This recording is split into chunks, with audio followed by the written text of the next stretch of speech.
Swayam Prabha. Digital India. Educated India.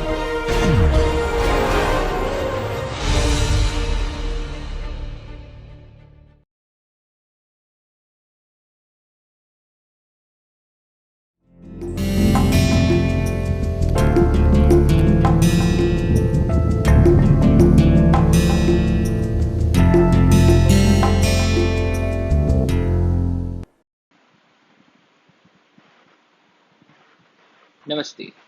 We carry forward our discussion on markets, welfare, and conservation, and in this lecture, we shall explore international trade.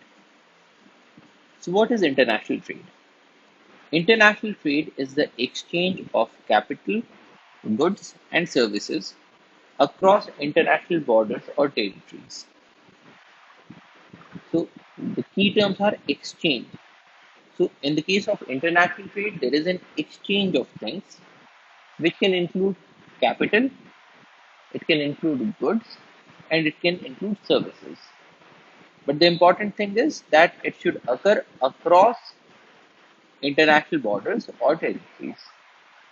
So, international trade is the exchange of capital, goods, and services across international borders or territories. And over time, what we have observed is that the international trade is growing. So, if we look at the value of the global exports over time, and in this case, we are taking a time series of value of world exports at constant prices relative to 1913. That is, values correspond to world global volumes indexed at 1913 is equal to 100. What we are saying here is that if 1913 values are taken to be 100, what are the current values and what have been the values over a long period of history? So, this is what we are trying to look at in this particular graph. So we can observe that in the year 1800, the international trade was very minuscule. But over time, it has been growing. And currently, we are at a level that is around 50 times that of 1913, which means that in a span of around 100 years, we have increased in the global uh, trade values or global export values by as much as 50 times. And the other thing to note from this curve is that earlier the growth was very less, but these days it has been growing at a very fast pace, especially since the end of the Second World War. So after the Second World War, the value of the global exports just skyrocketed, and today it's a very large value. If we look at the actual value of exported goods and services, then currently we are around $25 trillion worth of goods and services are being exported every year. And this export is occurring for a number of different things. The most important things or the lion's share is comprised of things like cars or electronic microcircuits or medicaments or gold. So these are things that are occupying a very large portion of the goods trade. And these goods are exported from several countries. The biggest exporting country is China, and as much as 15% of the world import is occurring from goods and services that are being exported from China.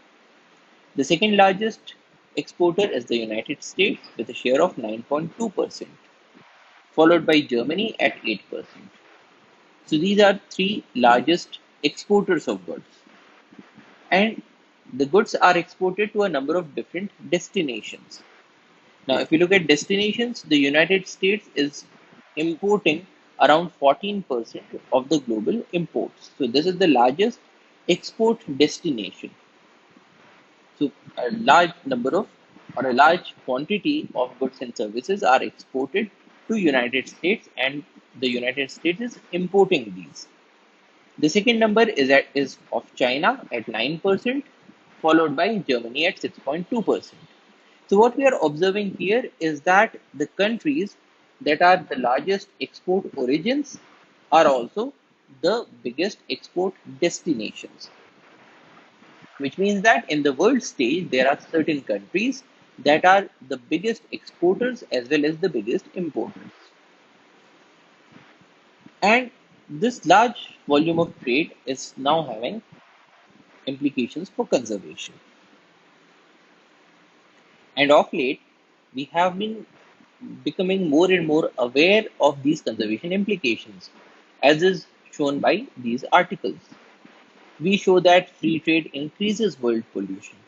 So, more the amount of free trade, more is the world pollution. There are a number of externalities that are involved. China's international trade and air pollution in the United States.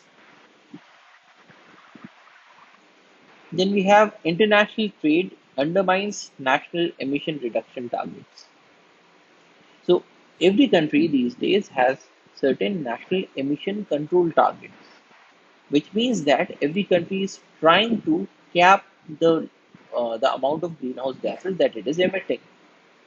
But then international trade is undermining that effort because there are certain countries that are producing greenhouse gases to such a large extent that now these national targets are not being fulfilled. So what is happening is that suppose a country in Europe states that we are going to reduce our carbon dioxide emissions by 20% by the year 2020.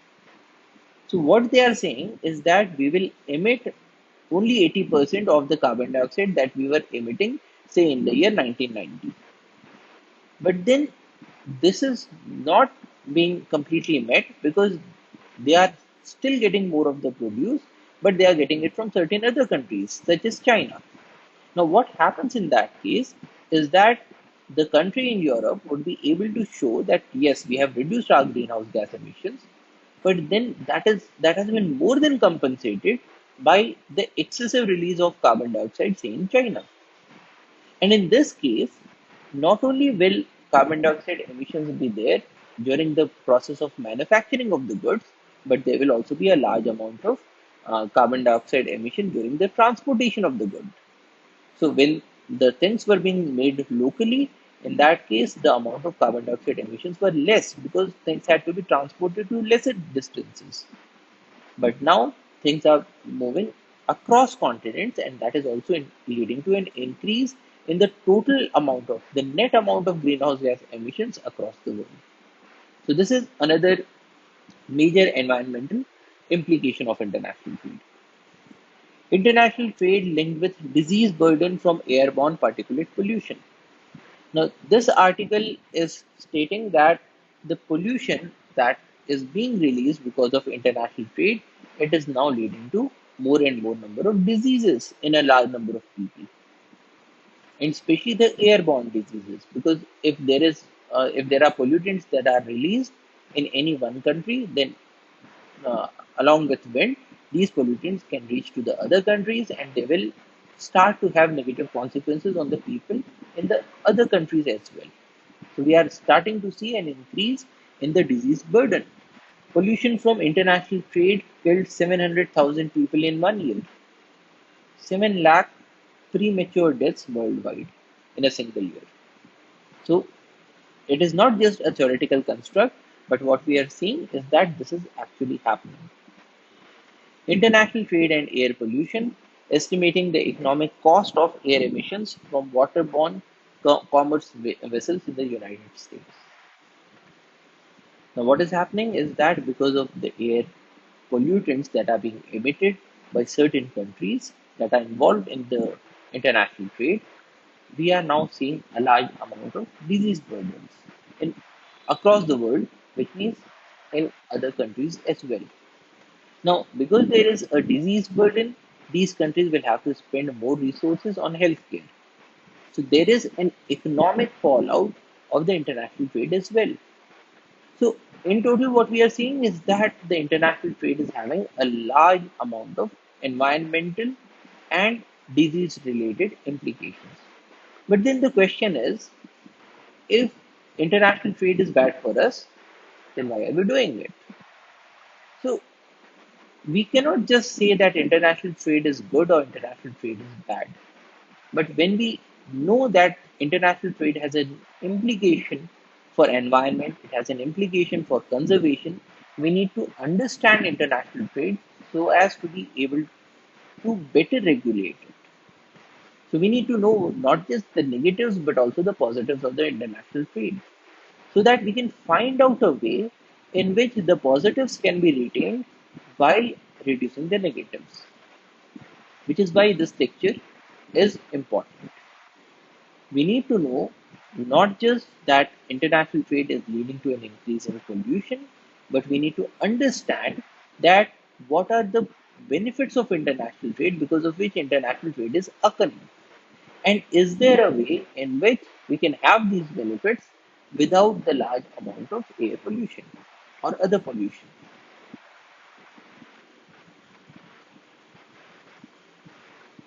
So the question is, why international trade? Well, international trade has several benefits. It increases the variety of goods that are being made available. This includes not just consumer goods such as food or clothes, but also includes things such as technology or medicines. So, a country that is not making a particular medicine, but the people need that medicine, can import this medicine from a country that manufactures the medicine.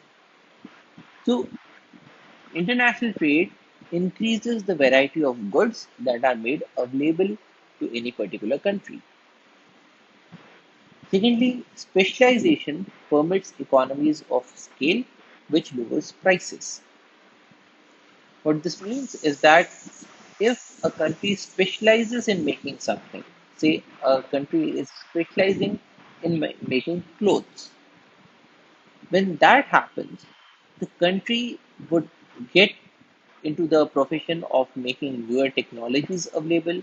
It would put money into research on how to make clothes in a better manner or more cheaply. It would try to have a vertical integration of the different components of making clothes. And when all of these happen, when it is doing a specialization into this activity of making clothes, the net result would be that clothes of better quality will be made at cheaper prices. So specialization, which is resulting because of international trade. Now, international trade in this case is important because if international trade was not there, then the domestic market would perhaps be a very small market. And in that case, it would not make much economic sense for the country to put in a large amount of money into research or into new technologies for making the clothes. Because the domestic market is so small that the country would not be able to recuperate the cost. But with the international trade, the market would be so large that it would become economically incentivizing, economically feasible for the country to put money and resources into specialization. And when that happens, we will start getting clothes at lower prices and with better quality. And that would benefit not just the people in that particular country, but also people all around the world. So, international trade is important because it permits specialization, which further permits economies of scale and lowers the prices. Then increased competition reduces the market power of firms and consumers. What that is saying is we had looked at market power. Market power is the phenomenon when a few producers or a few consumers are in a position to alter the market prices. And a very good example is the Organization of Petroleum Exporting Countries or the OPEC. Now, if OPEC decides that they are going to raise the prices of petroleum, and if international trade was not there, if OPEC was the only consortium that was able to provide petroleum, so in that case, they would be having a very huge amount of market power. But if international trade permits a number of other countries who are not members of OPEC to also extract petroleum and to sell petroleum, then in that case, the market power of OPEC will be much lowered. Because what will happen is that if OPEC increase the prices, then the other country could sell larger quantity of petroleum because they are selling it at a lower cost. So all the countries would want to purchase petroleum at lower cost. So essentially, the country that is not the member of OPEC that would be able to supply a larger portion of the international market, and they would be able to do that by lowering the prices. That is not increasing the prices to the level where OPEC is planning to sell. And the benefits would be reaped not only by that country that is not a member of the OPEC, but the benefits will be reaped by the whole world because everybody would be getting petroleum at cheaper prices. So, a benefit of international trade is that it increases competition and reduces the market power of firms and consumers. Similarly, if the number of consumers were less, in that case, the consumers would be having a market power. That is, if the consumer would say that we are not going to purchase above this price, then the producers would be at a loss.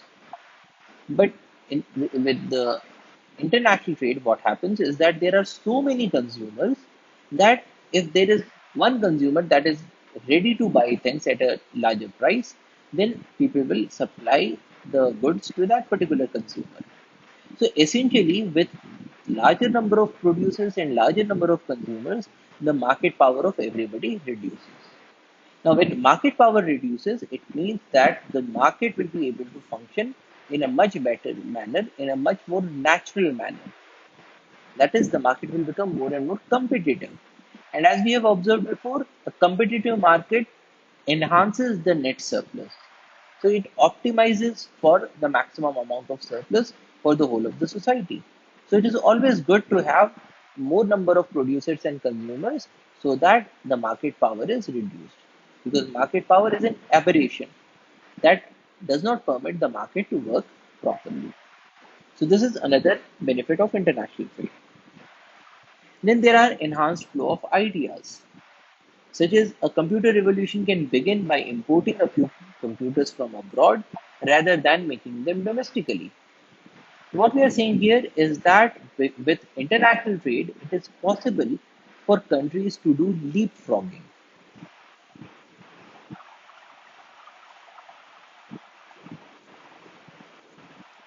Leapfrogging. Leapfrogging means that a country can move from a state of technology, say state 1, to state C by overcoming state B. So what we are saying here is that in a normal course of action, say a country would have begun with stage A, which is say telegraph. And from telegraph, the countries move to stage B, which is say landline phones. And from stage B, they move to stage C, which is mobile phones. Now, generally, if international trade was not there, every country would move from a telegraph to a landline to a mobile because the level of technological progress in any country would be very less. But with leapfrogging, what happens is that the country who is in stage A, it can import the mobile phones from another country that is making those, and it can directly move from stage A to stage C. So international trade, by making available those items that you do not have to manufacture in your own country, permits a country to leapfrog. So to move from a primitive stage to a very advanced stage by uh, removing the rungs of the ladder that were constraining the countries to move in the middle stage. Similarly, if a country wants to move, say, from a primitive economy into, say, a tertiary economy by having more of the service industry. So the country might say that, okay, let us move into, say, the software industry. Now, earlier, if the international trade were not there, then the country would have to first manufacture its own computers, which would mean that from a primary industry, it would shift to a secondary industry of manufacturing. And only when it would have a sufficient number of computers would it move into a tertiary economy, which is the making of the services such as software. But with international trade, it is possible that a country that is in a primary economy, that is, it is more dependent on natural resources than on industries, it can directly import these machines, the computers, and say telecommunication equipment, and it can directly move from a primary economy into a tertiary economy, that is the service industry, software industry.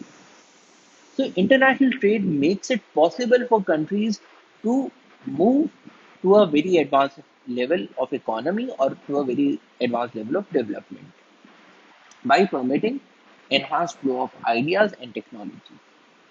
And with all of these, it leads to an enhanced surplus and welfare for the people, which is ultimately what we want. So even when we are doing conservation, we are doing it for the people because conservation provides benefit to people. Similarly, international trade provides certain benefits to people, which is why we are doing international trade. Now, the point is, how do we make a balance? How do we ensure that we are having an international trade in such a manner that we are also able to perform conservation? So, to understand that, we now need to understand how the international trade is able to enhance the surplus of people. How is it able to enhance the welfare of people? So, to understand that, we would have to get into the concept of world price. World price is defined as the price of a good that prevails in the world market for that good. It is the price of a good that prevails in the world market for that good. Essentially, what we are saying is that if when we are talking about the international trade, there is a domestic price for things and there is an international price for things.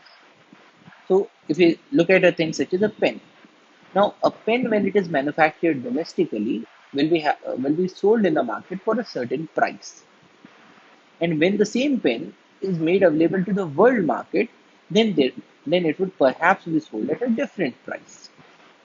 So what we are asking in the case of international trade is what is the world price. So essentially what we are saying here is that we have observed that in the case of a market,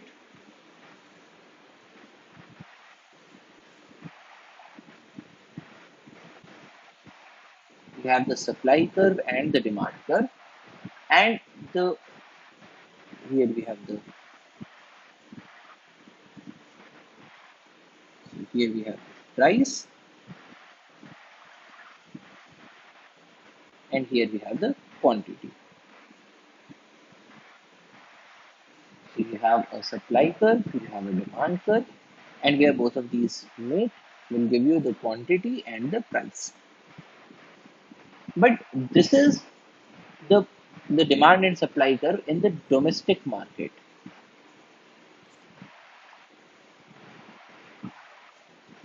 But what happens is that when we start to look at the international market, probably there are certain sellers who are able to supply things at a lower cost, or probably there are certain consumers who want to purchase these items at a much higher price because they are putting a much larger value to these products. So essentially, what we have observed is that the demand curve tells the value that people are putting, the value to consumer, and the supply curve is an indication of the cost to the producer. Now, it is possible that in the international market, the value to the consumer may be different and the cost to the producer may be different because we are talking now about a very large number of producers and consumers. So, a thing that can be made at a higher price in our country, it is possible that it may be made at a much cheaper price in some certain other country, or also the reverse. Some things that we are able to make at a cheaper price, it is possible that that the other countries are not able to make those things at that cheaper price. So, which would bring a difference in the domestic prices and the international prices, and also the domestic quantities demanded and supplied, and the international quantities that are demanded and supplied. So, essentially, what we are saying here is that together with the domestic demand and supply, we also have an international demand and supply. So let us say that this is the demand and supply internationally.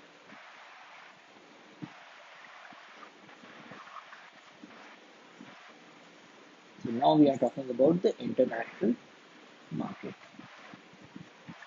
That is when all the countries are doing the trade. Now in this case,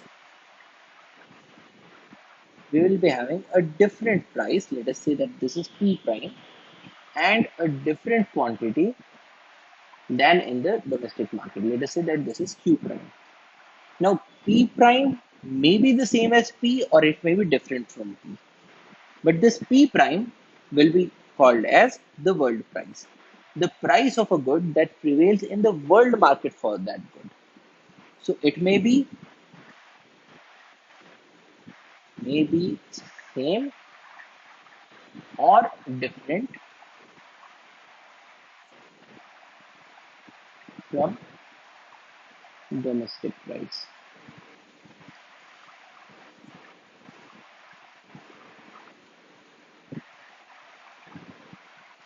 So the world price may be the same as the domestic price or it may be different from the domestic price. But world price becomes very important in the case of international trade. Why? Because these prices are an indication of the cost of manufacturing to the producers.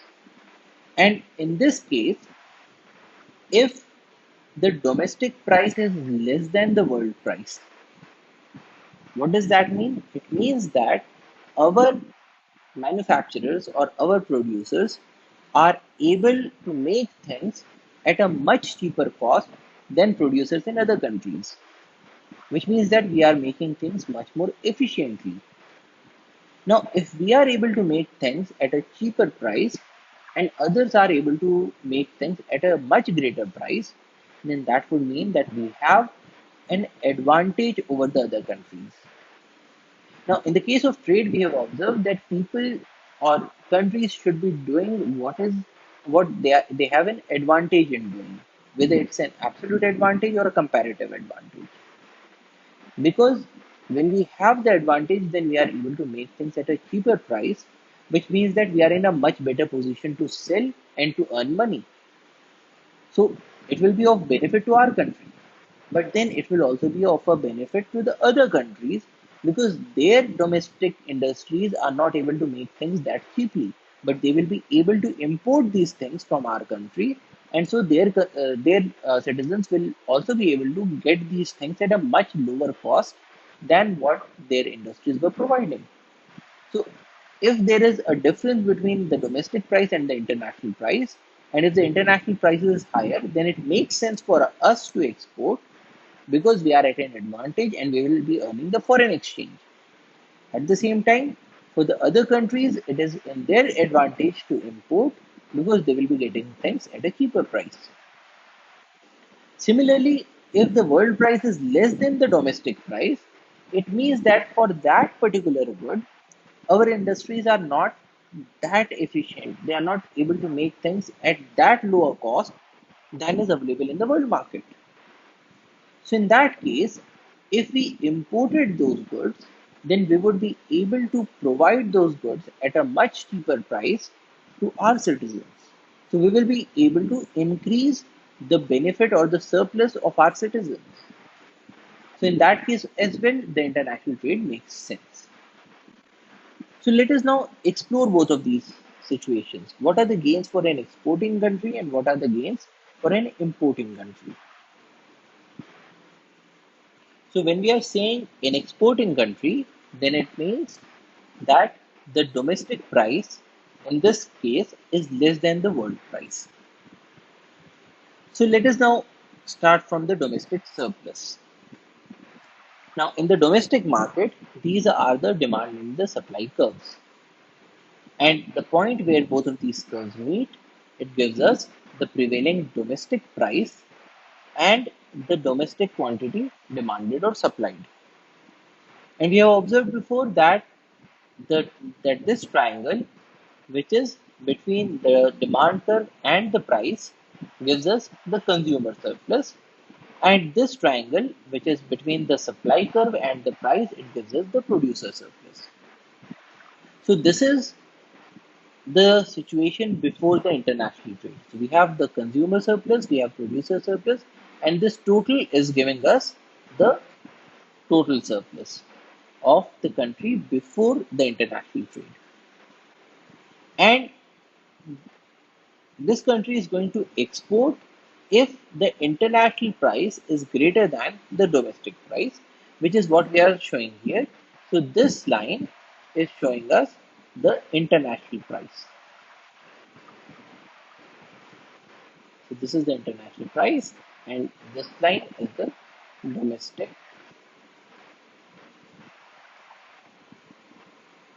price. So this is the price before the international trade given by the meeting of the supply and the demand curves. And this is the international price, which is also the price that will be there in the domestic market once you have the international trade. Now, why is that so? Suppose you have a producer who can sell things at a higher price in the international market, because the international trade will occur when you open the economy. So when you permit the manufacturers in your country to sell things abroad, now it is a prerogative of the government to stop it. So the government might say that no, there will not be any international trade.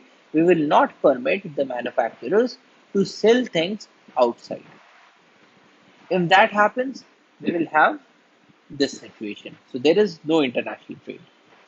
Now, if the government says that no, you can sell things to people outside, in that case, we have observed that the producer surplus is the difference between the price at which the item is sold and the cost of making that item. So the manufacturer, to increase their producer surplus, what they will do is that they would want to sell things to those people who are going to pay them a higher price, larger price. Now, if I can sell this pen in my country for 10 rupees, and if I can sell the same pen in the international market for 15 rupees, and I am a manufacturer, so in that case, I will prefer to sell it for 15 rupees, because in that case, my profit will be more. Now, if the people in the domestic market want to purchase this good, they will also have to pay 15 rupees. Otherwise, I will not sell it to them, I will sell it at the international market. So, which is why the international price becomes important, because once you open the economy, then the international price will be the price that you will have even domestically. Now, the amount of supply earlier was given by this line. So, this is telling us the quantity that is demanded or supplied. So, this is the quantity demanded or supplied. Now, in the case of the international trade, what will happen is that the domestic supply will be given by this point. So, this is the point where the demand curve is intersecting with the price curve. Now, we have observed that once the market has been opened, the international price is the price that will prevail in the domestic market.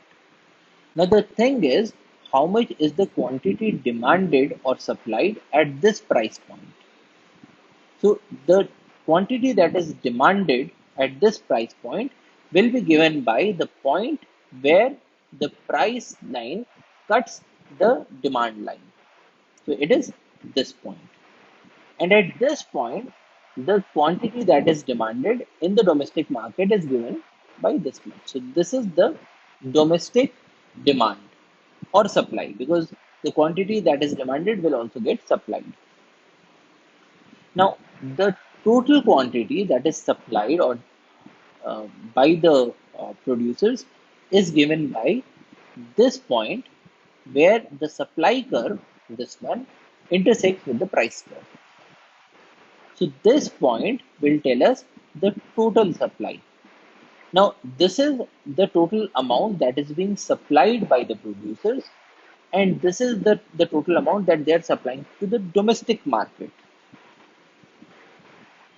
So we have two things. We have a total supply and we have a domestic supply. So essentially, if we say that domestically a seller is selling, say 300 pens, but in total the seller is selling 1000 pens. So the difference between both of these, that is 700 pens, in this case we will say that they are getting exported out because the seller is supplying these pens but not to the domestic market. So if the seller is not supplying it to the domestic market, who is he or she supplying it to? The answer is international market.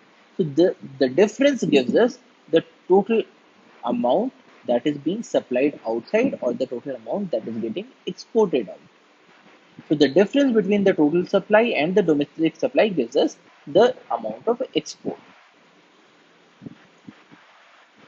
Now let us have a look at the surplus. Now before the international trade, we were having the consumer surplus that is given by the yellow triangle. And let us say that it is comprised of this portion A and this portion B. So what we are saying here is that this much portion is A and this much portion is B. So we are dividing the consumer surplus into these two parts, A and B, and the producer surplus is given by this green triangle. So this is the total producer surplus C. So before the trade, this was the situation. Now after the trade, what is happening is that now this is the prevailing price point. So now the total consumer surplus is given by the area between the demand curve and the price curve. So now this is the total consumer surplus because here we have the demand curve, this is the price line, and so this area, this yellow colored area that we had written as A before, this is the new consumer surplus. Now, similarly, the producer surplus is the area between the supply curve and the price line. So, the new producer surplus will be given by this larger triangle. So, in this case, we can extend the supply curve till this point where it touches the price point, and so this big triangle is now the new producer surplus. So, producer surplus now is B, this portion, plus C, this triangle, plus D. This is the new producer surplus. Now, if we look at the total surplus, so before trade, we were having a consumer surplus that was A plus B, which is what we are writing here. So before trade, consumer surplus was A plus B. Before trade, the producer surplus was C, which is what we are writing here. So the total surplus before trade was A plus B plus C. Now, after trade, what is happening is that the new consumer surplus is A, which is what we are writing here. The new producer surplus is now B plus C plus D, which is what we are writing here. And so the total surplus is A plus B plus C plus D, which is what we are writing here. Now, if you look at the consumer surplus, before trade it was A plus B, after trade it is only A. So there is a net change of minus B, which means that the consumer surplus, it reduces. So the result of the international trade is a reduction in the consumer surplus, and this reduction is happening because the domestic price levels have gone up. And as we had seen before, the consumer surplus is the difference between the value that the consumers put on the good and the price at which they are able to get it. If price increases, their surplus reduces. and which is what we are observing here, because this is an exporting country, which means that the domestic prices were lower, the international prices were higher. So after the trade, the domestic prices also increase, they become equal to the international prices, and with the increase in the price, there is a reduction in the consumer surplus. The producer surplus earlier was C, the new one is B plus C plus D. So there is a net change of plus B plus D, which means that the producer surplus is increasing. Now, the producer surplus, as we have seen before, is the difference between the price that the producer will get and their cost of manufacturing, of the cost of producing that particular good. Now, the cost of manufacturing will not change because of the international trade, but the price that the producers get, that will increase. Now, with the increase in price, their total profits will increase, which means that their surplus will increase. And the increase in the surplus is given by plus B plus D. So there is an increase. So the consumer surplus reduces, the producer surplus increases. What about the total surplus? Earlier it was A plus B plus C, but now it has become A plus B plus C plus D. And so the change is plus D. So the total surplus increases. Now, we had said before that the aim of the policy should be to increase the total surplus, because we cannot be favoring the producers or the consumers. And so, if we want to look at the welfare of the society, we should keep a target of increasing the total surplus.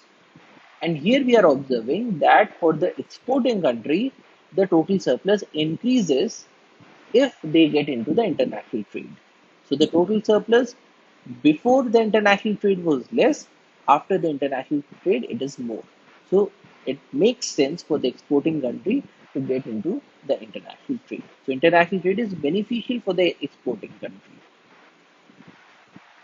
But what happens to the importing country? So as before, this is the domestic surplus before the import. So we have the consumer surplus in yellow, we have the producer surplus in green. Now, because this is an importing country, a country would import when the international prices are less than the domestic prices, which means that the country is able to get the things cheaply from abroad, and it takes much more money to make it domestically in the country. Only then a country would import. So in this case, the international prices are less than the domestic prices, and we are representing that here. So if we looked at the domestic demand and supply, the point where these two curves meet are telling us the domestic price before the international trade. Now, in this case, the domestic price is more and the international price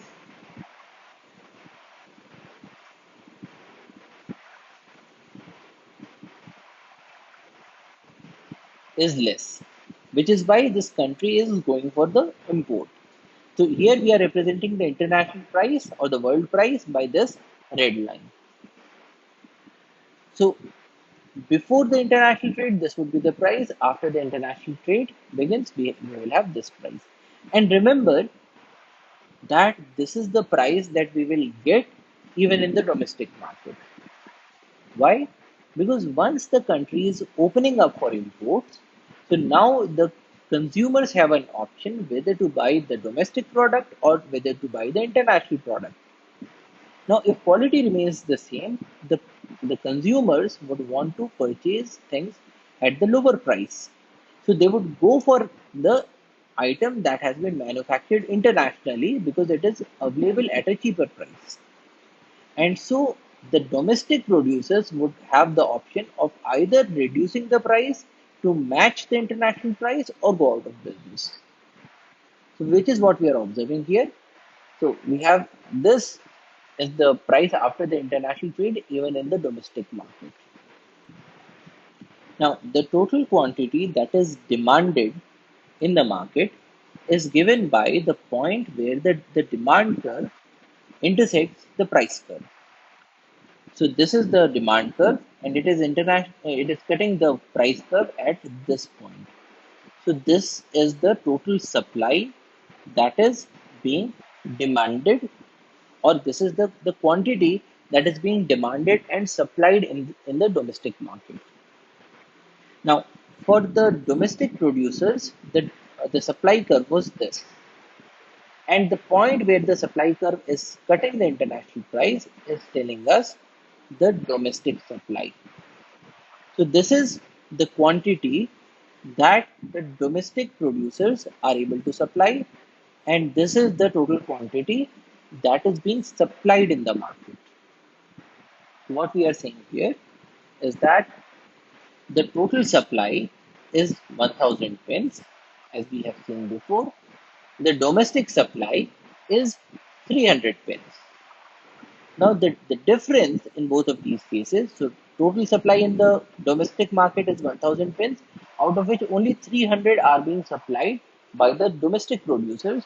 So the rest of these 700 pins, they will be, in this case, imported.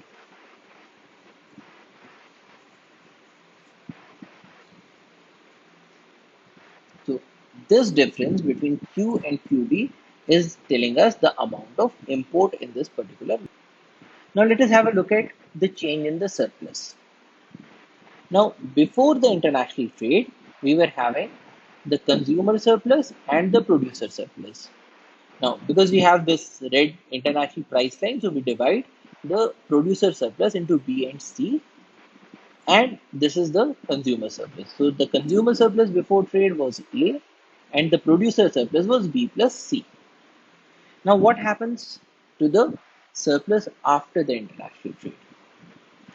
Now, the producer surplus is given by the area between the supply curve and the price curve.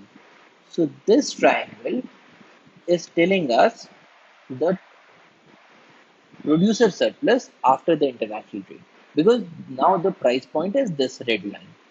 So, the producer surplus in place of B plus C, it has now reduced to only C. And the consumer surplus is given by the area between the demand curve and the price. So now we can extend it till this international price, and this triangle is now telling us the consumer surplus. So the consumer surplus now is A plus B plus D. So if we make a table, before the trade, we were having a consumer surplus of A, which is what we have written here, and a producer surplus of B plus C, which is what we have written here. So before the trade, we were having A and B plus C. After the imports are permitted, the consumer surplus now is A plus B plus D, which is what we have written here, A plus B plus D, and the producer surplus is C, which is what we have written here, C. Now, in this case, you can observe that before trade, consumer surplus was less. After the trade, the consumer surplus has increased. And the change is plus B plus D, which means that for the importing country, the consumer surplus increases, which is because the consumers are now able to get the products at a reduced price. And the consumer surplus tells us the difference between the value that the consumers put on the good and the price at which they are able to get it. Now, because of the trade, the value will not change, but the price has reduced, and so the consumer surplus has increased. In the case of the producer surplus, before it was B plus C, now it is only C. So there is a net change, it is minus B. So the producer surplus has gone down. And why has it gone down? Again, because the producer surplus is the difference between the price that the producers get and their cost of making the things. Now, the cost of making the good does not change, but the price that the producers will get, it has gone down, which would reduce the producer surplus. And the quantity is minus B. But when we are making the policy, we are interested more in the total surplus. Now, earlier the total surplus was A plus B plus C, which is what we have written here. After the trade, it has become A plus B plus C plus D. And so there is a net change of plus D in the total surplus. So the total surplus increases. And when the total surplus increases, it means that the welfare of the society increases. So the welfare of the people who live in the country that is now importing the goods, it has increased because the country has decided to import the goods. So the total surplus increases not only for the exporting country but also for the importing country. And which is why international trade actually happens because it increases the total surplus. But then we have the role of the government. The government may say that let us give certain amount of protection to our manufacturers because the producer surplus goes down whenever there is an import. So the government may say that no, we are not only interested in the total surplus, we are also interested in the welfare of our manufacturers. We need to protect our manufacturers. And how does the government protect the manufacturers in the case of import? By putting in an excess charge on the imported goods. So this protection is done by, so this was the earlier situation, but now the government says that we will add a tariff, which means that any good that is imported will not be imported at this price, but we will put a tariff, which is now shown by this blue line. So this difference is the tariff, and so any import will have to be made at this price. So any quantity of good that is being imported, it will have an extra charge, which is the charge of tariff, and this is the money that the government will keep to itself. So the government says that we are putting this tariff to to protect our producers, and so if you import this pen from any other country, and if this pen is available for 10 rupees, we will put a tariff of 2 rupees, which means that if anybody wants to purchase this pen from outside, this pen from the international market, they will have to pay 12 rupees. And out of these 12 rupees, the 10 rupees goes to the other country that has supplied this good, and 2 rupees are now with the government. Now, the benefit of the tariff is that the disadvantage to the domestic producers, it is reduced. Because say earlier the domestic producers were manufacturing this pen for say 13 rupees, and it was available in the international market for 10 rupees. So everybody wanted to have this pen. But now with the tariff, this international pen is available at 12 rupees, and the domestic pen is available at 13 rupees. So the amount of comparative disadvantage that the domestic producers were having has now been reduced from 3 rupees to just 1 rupee. So it is now possible that they will be able to sell more number of pens. So this is the price after the international trade and with the tariff.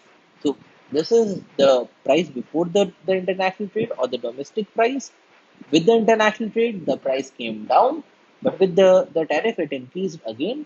But it is now between the domestic price and the international price. Now, in such a situation, what happens? Earlier, we were observing that this much was the domestic supply. So the domestic supply was given by the point of intersection of the domestic supply curve with the international price or the world price. Now the price has increased because of the tariff.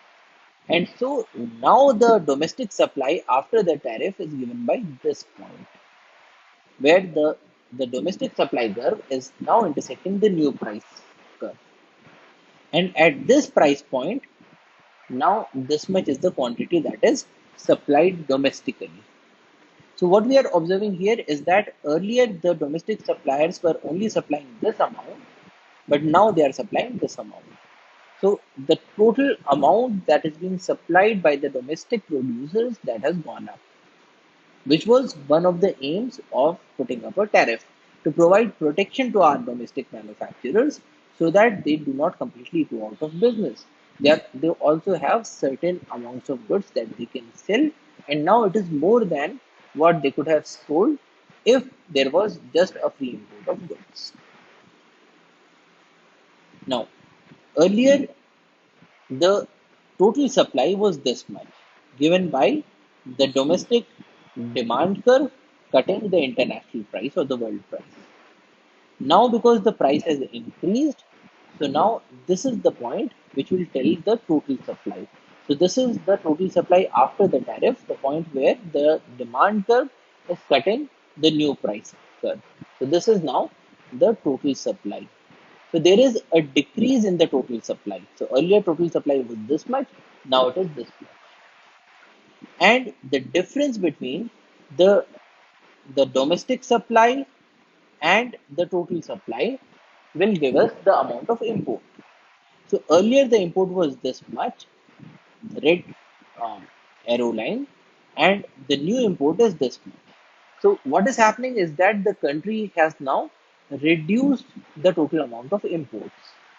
Now, a reduction in the total amount of imports would also mean that the domestic suppliers or the domestic producers, they are able to supply more, but at the same time we are now using less amount of foreign exchange to pay for goods that are manufactured outside. So we are even saving on our foreign exchange. So this is what is the situation after the tariff. Now let us analyze if it increases or decreases the total surplus. Now, before the tariff, we had a situation like this.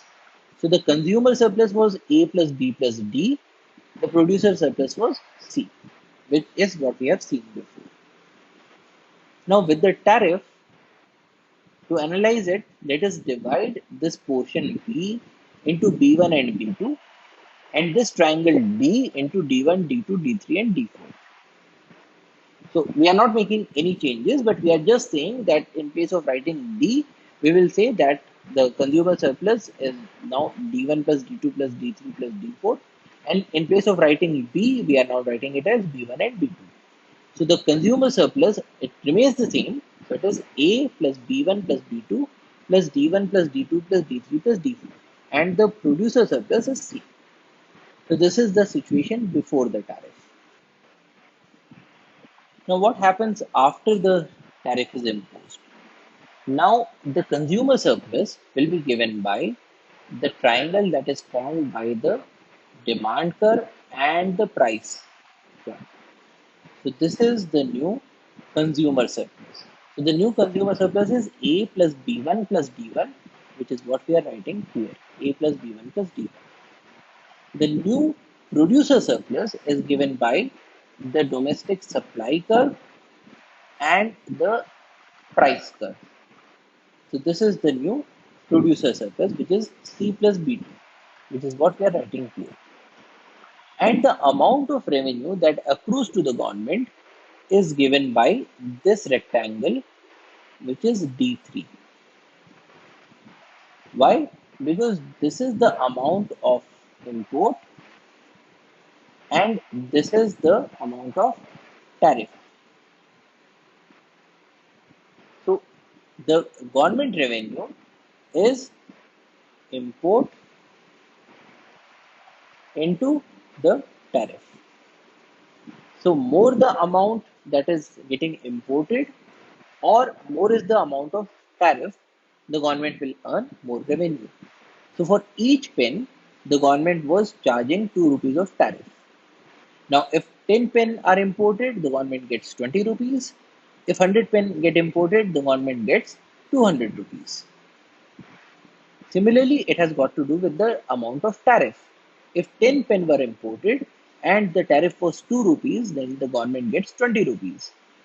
If the tariff increases to 3 rupees, then the government gets 10 into 3 is 30 rupees. So we are representing that by this rectangle D3. So this is the surplus after the tariff. Now if we put it in the form of a table, before the tariff, that is, when we talk about this situation, the consumer surplus was A, B1, B2, D1, D2, D3, D4. A, B1, B2, D1, D2, D3, and D4. That was the old consumer surplus. The old producer surplus was C, which is what we have written here, and the amount of government revenue was nil. After the tariff, we have the consumer surplus as A plus B1 plus D1 here. The producer surplus is C plus B2, which is here, and a government revenue of D3, which is what we are writing here. So what is the change? The consumer surplus, it has reduced. This is the amount of reduction, and the consumer surplus has reduced. Why? Because the tariff has increased the prices, and more the prices means less the consumer surplus. The producer surplus has increased. Why? Because the tariff has increased the prices. More the prices, more is the producer surplus. The government revenue has also increased. Earlier it was zero, now it is some amount. But then what happens to the total surplus? The total surplus in this case, it has gone down, which means that even though putting up the tariff is going to benefit the producers and the government, but it is not going to benefit the society in total, because the total surplus goes down with the tariff. And which is one of the reasons why tariffs are not that good for any society. And so we can sum up by remembering that trade can make everyone better off. And this is why we are observing trade in today's world, international trade, because it is increasing the surplus for the exporting country, for the importing country, and any imposition of tariff may lead to a decrease in the total surplus. So that's all for today. Thank you for your attention. Jai Hind.